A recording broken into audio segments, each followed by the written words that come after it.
And we are in 2 Timothy chapter 4.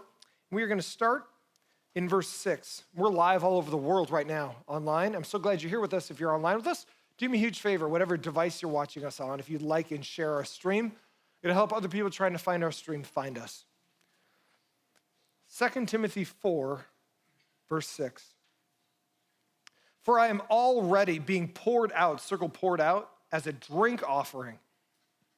And the time of my departure, circle departure, has come.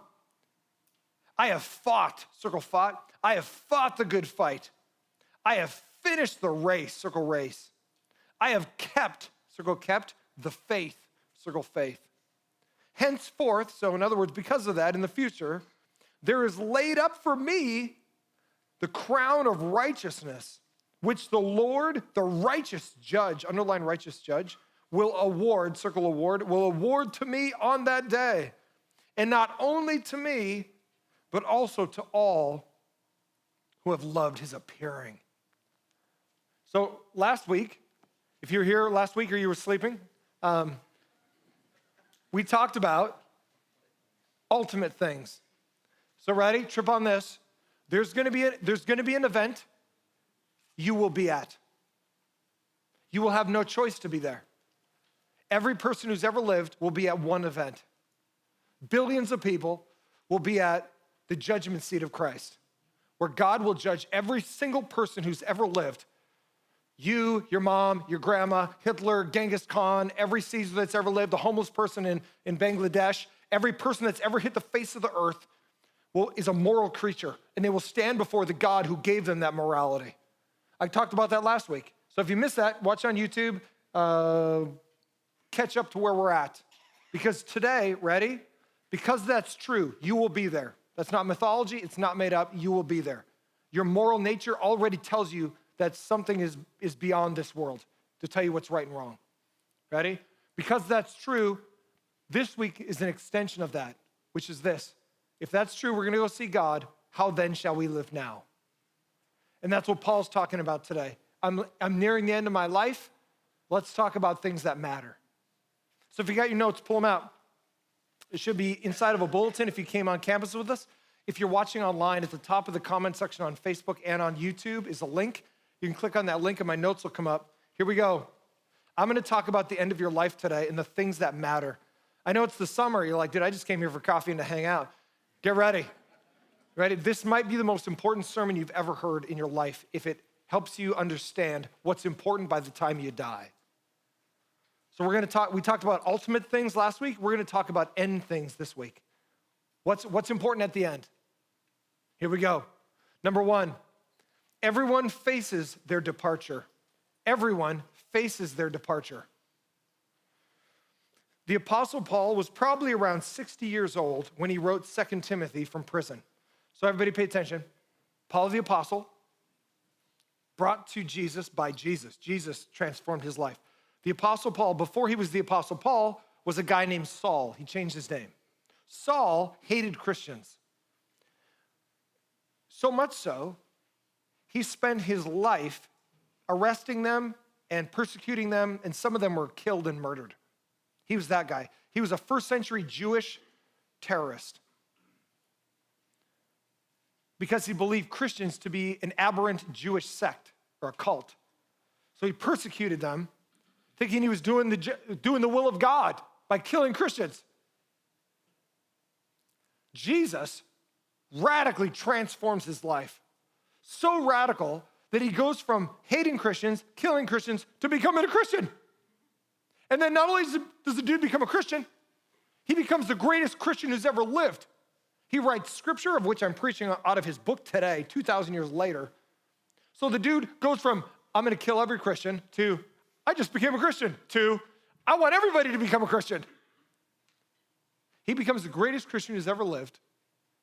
And we're gonna find out how he ends his life today, which might surprise you. Because you would think a dude that's serving God, man, God's got his back. And he does, but in a way that you might not expect. The Apostle Paul was probably around 60 years old when he wrote 2 Timothy, which is the book I just read to you out of, from prison in Rome. He was likely arrested during Nero's persecution of Christians over the Great Fire of Rome, which destroyed half the city in 64 AD. So pay attention. Paul's been arrested. He writes, the reason he wrote a book and didn't just talk to Timothy is because the dude can't leave. So he writes a book called 2 Timothy to Timothy because he's in jail. The reason he's in jail isn't because he broke the law. The reason he's in jail is because Nero, who's becoming insane at this time in his life, has set fire to Rome. So historians believe that Nero set fire to Rome because he wanted the property that all the houses and some of the city buildings were on. So he set fire to it so he could claim it and build Roman amphitheaters and things there. Well, because he didn't want to take the blame for it, he blamed Christians who had no reason to burn the city down. And so thus began the great persecution of Christians in the first century, which is the stories you hear about Christians getting thrown out into the amphitheaters there and getting torn apart by animals and for the enjoyment of the crowd. They had leather skins put on them and they let animals go after them and kill them. They hung them on spikes and all kinds of stuff. That's where that started to happen. So during that persecution, a bunch of the famous Christians are arrested. So Peter's arrested. He died historically in Rome, being crucified upside down. He was probably arrested during Nero's persecution, along with Paul. So all the popular guys are getting arrested. So he ends up in jail. He writes this letter. He realizes, I don't think I'm getting out of here. As one of the most famous Christians, Paul recognized that Nero's descent into satanic madness would likely mean his own execution. And that actually happened to him. History tells us Paul, the greatest Christian who ever lived, never made it out of the Roman prison. You can actually go visit the prison he was in today. It was a death row prison for famous people. If they wanted to make sure you didn't escape, they put you in this prison, Mamertine prison in Rome. And it was a well beneath a house. So they let you down into this hole beneath a house, a guarded house, and you weren't leaving. So Paul, sitting in this damp, dank, dark, rat-infested, mold-infested hole in the ground, writes this letter. And he realizes God has miraculously delivered me multiple times, and I don't think it's going to happen again. Literally, the greatest Christian in history is going to die in a hole. They pull him up out of there, and it says they took him outside the city, and they chopped his head off. And he was beheaded right outside of Rome. Nero had him killed. And here's our principle. God often raises up great men during dark times. God oftentimes raises up great men during dark times. Whether it's chaos in a culture, whether it's chaos in a country, whether it's chaos in the world, all the world seems to just be devolving. And it was in first century Rome. Rome was coming apart. Nero was insane, if not satanically oppressed or possessed. And during this time, God raises up Paul, raises up Peter, raises up all these men of God. In the darkest of times, God shines a light. And the people recognize this dude's speaking for God. And even in the chaos of our culture, they hear the truth of God and their lives are transformed like Paul's was. And so even in the darkest of times, God doesn't abandon people. He just sends great men of God to those people, that those people will hopefully hear the words of God and come to God. And Paul was one of those. So even during dark times where people just go, where's God? God goes, I'm right here. And he sends men to those people. And men of God speak the words of God so the people of God can hear God. Having been rescued miraculously multiple times, he recognized this time that his death was near. Paul trusted God with the timing of his departure from earth and that he was being permanently poured out like a drink offering. Look at verse 6, 2 Timothy 4:6. For I'm already being poured out like a drink offering. Paul makes a couple illustrations of death here, which is really interesting. The first one he makes is, I'm being poured out like a pitcher. And what the Greeks would do is they'd fill a pitcher with water or of wine. And if a person was being led to die, or they were doing a sacrifice like of an animal or even a person, they would pour water over them as they went to die. And the wine or the water was poured out. You couldn't get it back. It was a permanent dumping of that water or of that wine. We have a phrase in our culture called, hey, don't cry over spilled milk. Because if you've ever spilled milk at home and you try to just go, let's put it back in the carton. And you're like scraping milk off your dirty floor back in the carton. Like if you do that, don't invite me over for milk. Because I don't want to know what made it back inside that carton. The reality is once you've spilled something into the dirt, into rocks, onto your floor, it's like you can't get it back to what it was. It'll never come back. It's permanently gone. And that's what Paul's saying here. He goes, I feel my life is going to end. I'm only 60 years old. Like I could have decades left of living. And God has delivered me multiple times, but this time he recognizes, this is it. And here's the reality. Someday you will sense that, unless you die suddenly. For most of us, we will know the end is coming. Many times I've been around at all of our hospitals, and I have ushered people into eternity. For some of them, I've been the last face they see before they see God. And literally, people are ushered from here to there. They literally depart from here, from earth to God. And it's a permanent step that can never be returned. Like you're not going to come back to this reality, this moment in time. Like there's a permanent step you make to God after you're dead.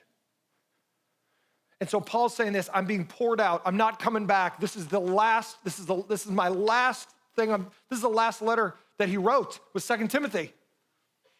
That's why at the end of this is the end of the last letter Paul wrote, the greatest Christian who ever lived. This is the end. You're thinking, hey, it's going to be great. He's like, you would think Paul, if he's following God, is like, I just want to let everybody know my life has been awesome.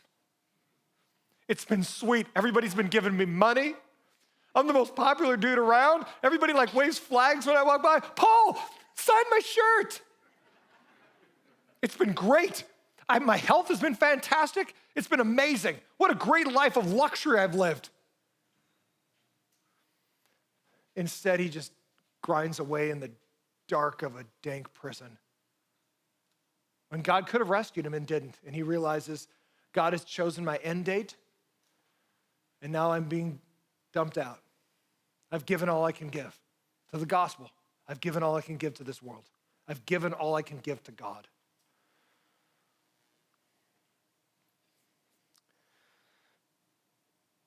Paul trusted God in the timing of his departure from earth and that he was being permanently poured out.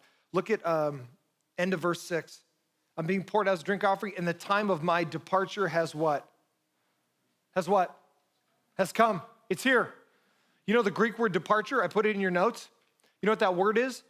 It means to release a ship from the dock and let it drift away.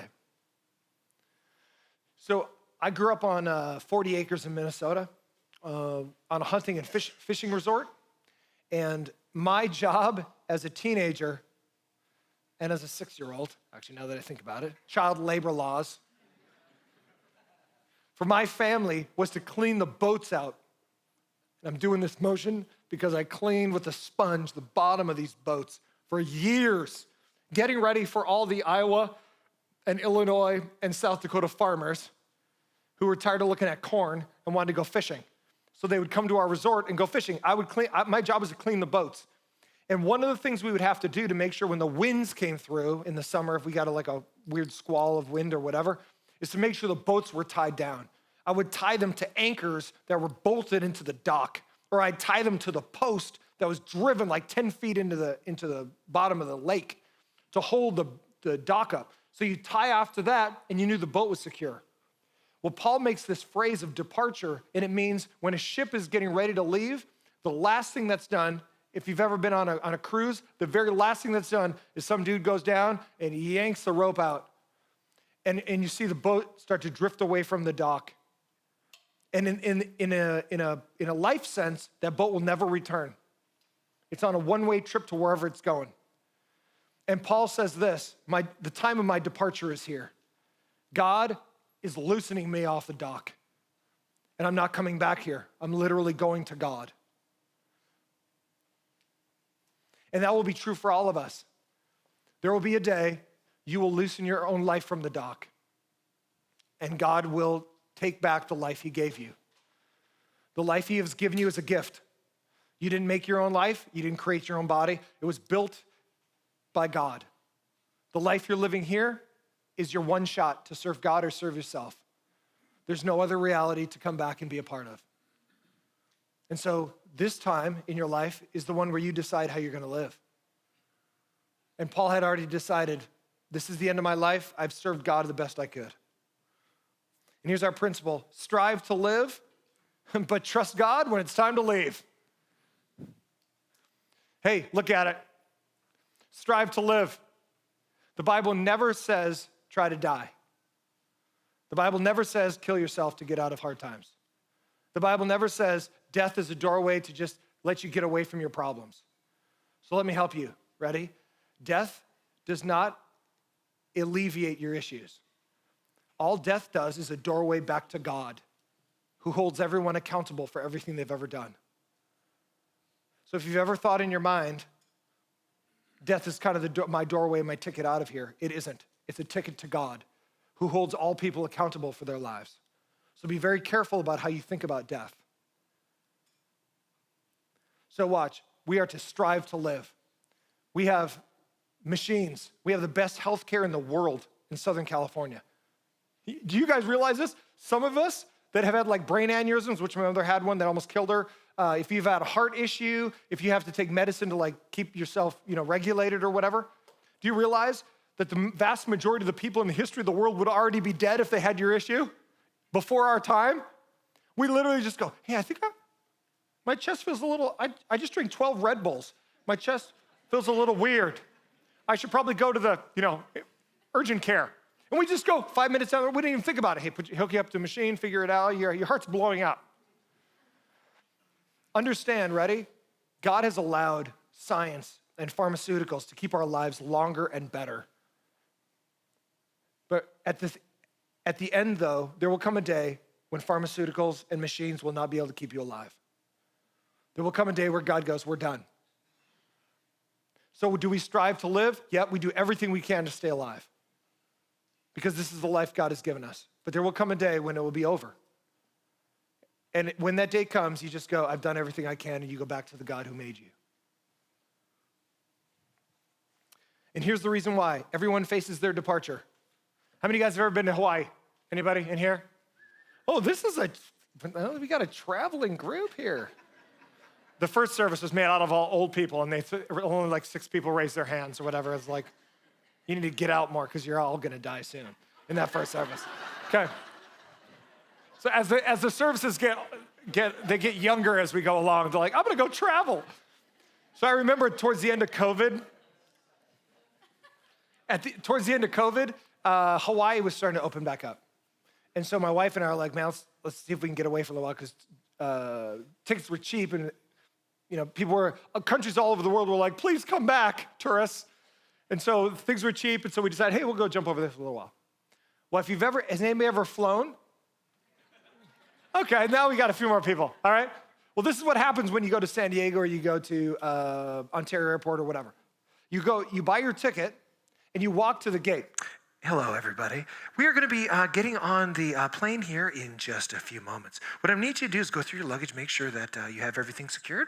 And we're going to be departing out of gate A3, which is right over to your right near the blue chairs. So if I could have everybody that's getting ready to get on the plane kind of get ready to queue up in the area here. We are going to be opening the doors, and we're going to be loading the plane to depart in a moment. I should have been a stewardess or something. That was amazing. I missed my life calling. Anytime you get ready to get on a plane, you're gonna depart. It literally says on your ticket, departure time is whatever time it is. You get to the airport, and there's gonna be a departure. It isn't if the plane's gonna leave in the sense of what Paul's talking about here. It's like, when is it gonna leave? So if you're gonna go to Maui, you're gonna go to Hawaii or whatever, get your butt on the plane. Like, there is no reality where you can depart and not get there if you don't get on the plane. So get on the plane. You got a ticket, you know when it's gonna leave, you can go. Paul is using this idea where it's like, I'm unhooking myself from the dock of life. I'm departing to go wherever I'm going.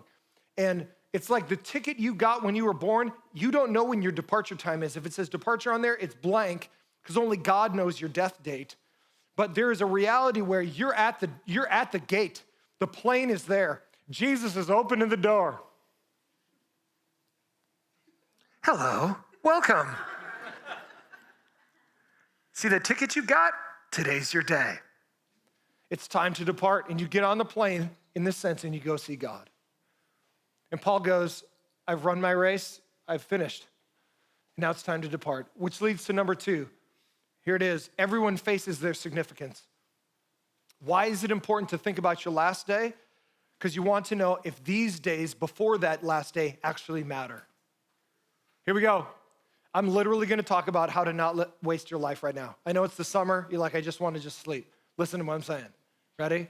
I'm literally going to tell you how to not waste your life. This could be the most important piece of scripture you've ever heard. Because I want you to finish your life so it matters right now.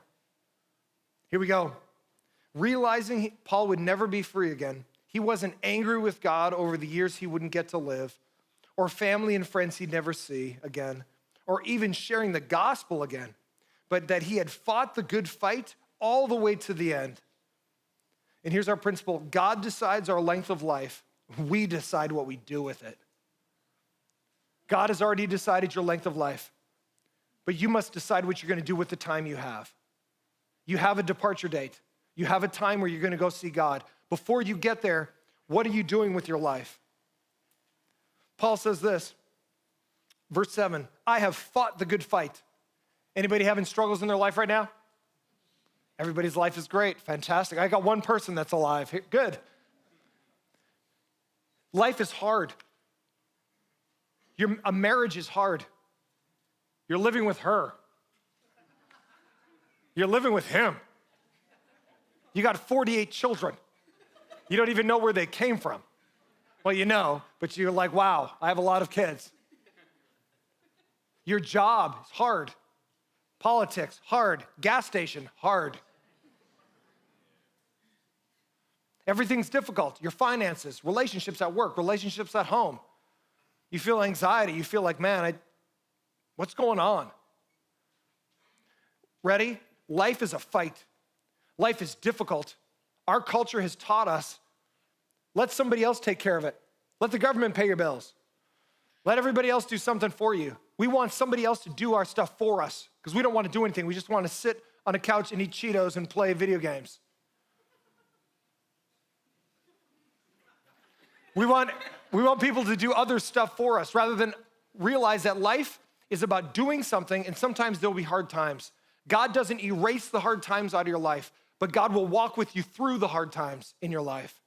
Paul had many hard times. When he became a Christian, you'd think, oh my gosh, this is gonna be great. Paul had many huge ups and downs. People wanted to kill him most of his life. He ends up in jail for the last moments of his life. Talk about a horrible way to go for a guy that all he wanted to do was serve God. So here's the thing. Paul makes this phrase where it's like, I have fought the good fight. And it's literally the picture of a boxer or somebody in a fight. It's a fist fight. It's MMA. It's coming across and coming up underneath and ducking and getting out of the way and smacking something. Did you see that? See how I ducked my head like that? That's pretty sweet.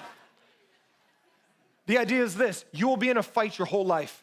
Things will be hard. Don't expect them to be easy. But here's the encouraging part. God will be with you in the fight. But you gotta fight. God doesn't fight for you. You gotta fight for your marriage, son. You gotta fight your porn addiction and stop going to Pornhub going, oh, if God wouldn't allow Pornhub to be made, then I wouldn't have to go there. You're the one that has to stop putting the bottle to your mouth going, I wish God would stop making these gin bottles. You're the one that has to stop cheating on your wife or your husband. You're the one that has to stop texting those people and sending those pictures. God doesn't do those things. You know what God does though? He goes, you want to start living for me? Yeah, I would love that. Then I'll give you the power to stop doing those things. I will walk alongside of you in the fight, but you got to fight, son. You're the one that's got to put your hands up and go to work. I'll do everything you can't do, but I'm not going to do the stuff I want you to do. So that's why Paul goes, it's a fight. He doesn't just go, oh, this is why I came to Jesus. It was super sweet and easy. No, you're the one that's got to fight for your marriage. You got to be a man of God. You got to be a woman of God. Stop destroying your marriage. Here it is.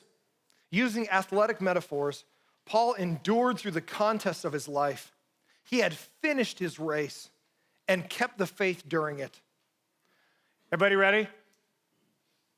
I'm gonna go to the deep end of the pool. I know it's third service and you're thinking about in and out or whatever. Ready? Listen, I'm gonna go into one of the most difficult realities of theology. So it's gonna get actually deeper from here. Here it is. We can't save ourselves. God has to save us. We don't do anything in saving ourselves. It's the grace of God alone. We can't keep ourselves saved. God's power keeps us saved.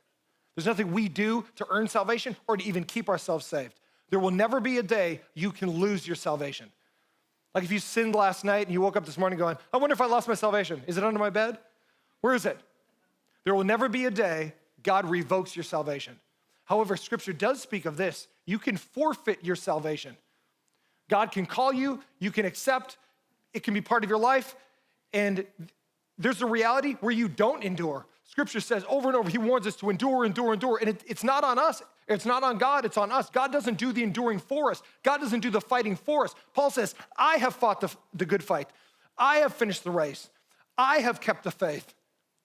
In the Greek, if you read Greek, there's a way of knowing if it's a passive form of action or if it's an active form of action. So the passive form is like when I go outside, the action of the sun shining on me is passive. I passively accept the sun.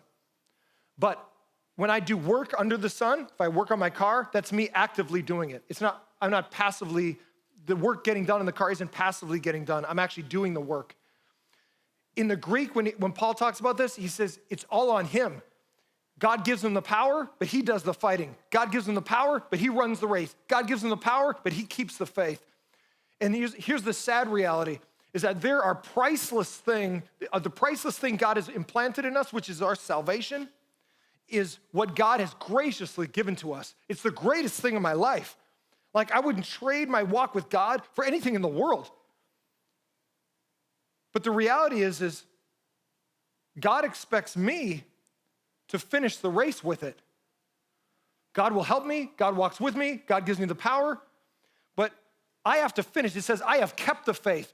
And the Greek word there means that it's an active form of me keeping it. God helps me. God empowers me. But I got to keep it all the way to the end. Because on my departure date, this is the thing that matters. And Paul says, I did it. I made it all the way to the end with the thing that really mattered in my life, which is my salvation, which is Jesus. Look at this. As it's possible to deny Jesus and walk away from God and forfeit your salvation, Paul set an example of a life of eternal significance, not temporary success. Here we go, ready? I'm gonna speak right into our culture. Listen to me. Don't live for success, live for significance. Write it down, tattoo it to your face, put it on your Instagram picture, put it on your TikTok videos. Because here's the thing, our culture baits you into fake popularity. It baits you into this. You wanna be successful? Yeah, then have a lot of views on TikTok. You wanna be successful? Yeah, have a lot of followers on InstaFace to Snap to Chat to Gram. And we kind of go, okay. And like, dude, I got 28,000 followers, or I got 48 million followers, whatever. We think that success equals significance, but you can be successful and be totally empty. In other words, your life doesn't have any value, it doesn't have any meaning. At the end of your life, nobody cares. If you were to die today and you had 1 million followers on Instagram, the Instagram followers would just go, RIP, Pastor Jim. And then they just move on to somebody else. Or on TikTok, they just move on to the next person. They just flip past your videos and they don't even care anymore. Listen to me. You want a life of significance? It'll fill your soul. You want a life of just success? You'll be empty your whole life because you're always chasing popularity. You're always chasing stuff rather than your Savior. So my encouragement to you is this. Don't chase success, chase significance. If you end up successful and you're significant, fantastic. If you can lead people to God, if you can use your platform to influence people for God, fantastic. Nothing wrong with success as far as being popular or being wealthy or whatever. Use your money for God. Use your influence for God. But don't mistake success for significance. Because that's why a lot of successful people end up being heroin addicts or just They had a train wreck in their lives, and you go, you're the most popular person in the world. How can you not be happy? Because success does not equate significance. Live a life of significance, which is doing something for God with your life. Don't waste your life on yourself. Waste your life on serving God, and then you will have everything you need. Here's our principle. Decide what's important at the end and live your life backwards. Ready? Here we go. What's the most important thing in my life? Jesus. It's nice to have money. It's nice to have stuff. Nice if like 6 people like me. Cool. I got a dog at home that likes me. Sweet. But that's not my most important thing. You know what my most important thing is? Is Jesus. Here's what you do. Everybody look. At the end of my life, let's call this the end of my life. If Jesus is the most important thing in my life, here's the end of my life, right here. Here's my departure date. I'm getting on the plane. I'm unhooking the boat from the dock. Here it is, right here. I decide what's important on my last day. What things are gonna matter? What is significant when I'm dead? My life with God. Okay. You go to this moment, your last day, and you live your life backwards. So all my decisions now are focused on that. If I don't have any goal of serving God, then all I do is get up every day and go, how do I feel? I feel bad. I feel really empty and broken inside. I should drink or get high or go have an affair because this relationship ain't working out. Ready? When you decide what you're gonna do based on how you feel, a train wreck is waiting for you. What you do is you get up every day and go, God, I don't feel good. And then you get into God's word and you go, I need to get my mind right so my life is right. Here we go. I'm gonna help you right now. I'm gonna help your anxiety. I'm gonna help your emptiness. I'm gonna help your depression. If you get up every day and go, God, what do you have for me today? How can I serve others today rather than just go, how do I feel? Who's gonna serve me today? You will always be empty if you're looking for other people to validate you, which is what I call success. Like when other people go, you're the best. There's not gonna be enough people to tell you you're the best to fill your soul. You need significance, not just success. Significance is doing something for God. That will keep you from being anxiety-ridden and like, what's going on in the world? Nope, you're at peace. Why? Because my mind is set on the things of God. Why? Because my mind is set on the things at the end of my life. Ding! Welcome, Pastor Jim. Get on the plane. Hopefully it's not soon, because I'd love to be the pastor of this church for a long time. But I don't know when this day's coming. But Jesus has got to be your end goal. Everybody with me? What's important at the end? Live your life backwards. And then as you live your life forwards, you end up here. Number 1, everyone faces their departure. You will go see God. I can't say that enough. Stop living in fantasy land. Live in the real world. You're going to depart to see God. Okay, that's true. It's not a morbid thought. It's just the reality. So number 2, everyone faces their significance. What are you doing for God now so that God will be pleased with your life at the end? That's significance. And lastly, number 3, everyone faces their reward. Everyone faces their reward. Paul knew that everyone who ever lived will stand before Jesus as their judge and will give an account for their lives. And here's our principle. No one gets away with anything. Woohoo! Everybody ready? Yeehaw! Let me help you with this. Those of us that have been abused and molested, and no one knows, or that person's dead now, and we don't get justice. Let me tell you, for a pastor that deals with people that's happened to, and it's happened to many of us in here, and we go, where's my justice? That person's dead now, and I'm just here stuck with the pain or stuck with the brokenness or whatever, like, who stands up for me? When I used to struggle with atheism when I was in my 20s, in my late teens, and I always wondered, I don't even think I need God. Like, God isn't needed. Like, we have science and blah, blah, blah. And I didn't realize at that time, like, science only exists because God built stuff. Anyway, moving on from that, I struggle with this reality. Like, I don't even think I need God. Like, I'm a moderately intelligent person. I don't really need a crutch in life. Like, I'm pretty good with my life.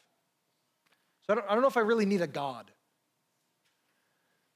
And you know one thing that always bothered me about atheism as a belief system was the reality that like when those children got shot up and murdered here a little while ago in Texas, and the guy ended up dying, or like when Hitler was responsible for millions of people and he literally as a coward kills himself before he was arrested by the troops.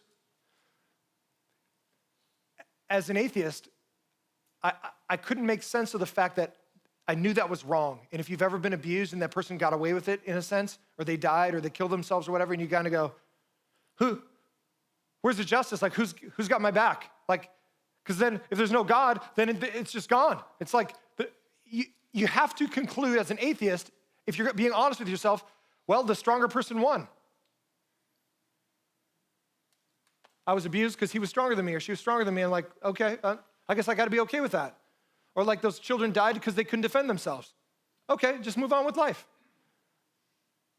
But that doesn't speak to the anger and the anxiety and the evil just happened. And here's what I want to say, ready? Because this answers that question, which is death is not a doorway to escape the responsibility of what happened here. It's actually a doorway to God. And God holds everyone accountable for everything that's ever done. And that makes more sense of our reality than any kind of atheism where there was no God. Like God holds people accountable. That's peace-inducing to a degree and also terrifying to a degree. That God holds us accountable as well. So understand, ready? Nobody gets away with anything. God holds everybody accountable for the good and the bad they've done in this life, whether they work for God or work for themselves. For those that endure to the end by trusting in Jesus and living for him through difficulty and persecution, they have an eternal reward laid up for them. Death is a doorway to the eternal result of our temporary choices. Before Paul knew Christ, he wasted his life persecuting the church. The first 30 years of his life was a waste. But he then spent the last half of his life, about the next 30 years, doing great things for God. And here's what I want to leave you with. Ready? Here's the good part. Look at my eyes if you're already getting hot. Ready? Here's the good part. Our last point. It doesn't matter how you start, it only matters how you finish. Paul was a train wreck the first part of his life, but the last half of his life, he gave everything he could to the gospel. It doesn't matter how you start. If you're thinking in your life right now, like, man, I'm a mess. Welcome to the club of humanity. All of us are jacked up. Ready? When you're with Jesus, get more unjacked up. Let Jesus unjack up your life. Start doing things of significance for God. You go, how can you do it? It starts small. Be a better husband. Love your wife. Speak kindly to your wife. Ladies, love your husbands. Speak kindly to your husband. Get the best out of him, not the worst. Children, shut your mouths and listen. You'll be amazed how much better your life goes. Ready? There's simple things you can do to honor God where God will bless your life. Be the kind of person that has a significant life, not just a successful one. I used to run track back when I could run. And you know what? I could see the ticker tape, the line across the track, the oval track. You could see it from a long ways away, like 100 meters. You'd be running, and that tape would get closer and closer and closer, and you knew you finished. I had friends that were insane that ran cross country. And we were in northern Minnesota. And you know what? In northern Minnesota, there's hills and trees and farms, and you'd be running miles. You wouldn't know where wouldn't know where the finish line is. You're coming over here, you're like, finish line, oh, it's still not there. Still not there. And they'd be running for miles and miles, and they didn't know where the finish line was. And then all of a sudden, they'd come over the hill, and they'd go, whoa, it's right here. And some of them weren't even ready for the end of the race. And my encouragement to you is this, and I close with this. Jesus is saying, listen, ready? You don't know when your tape's coming.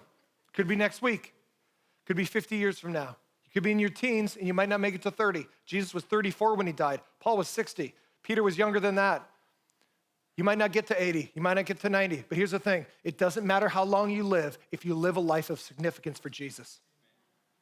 Do great things for God this week.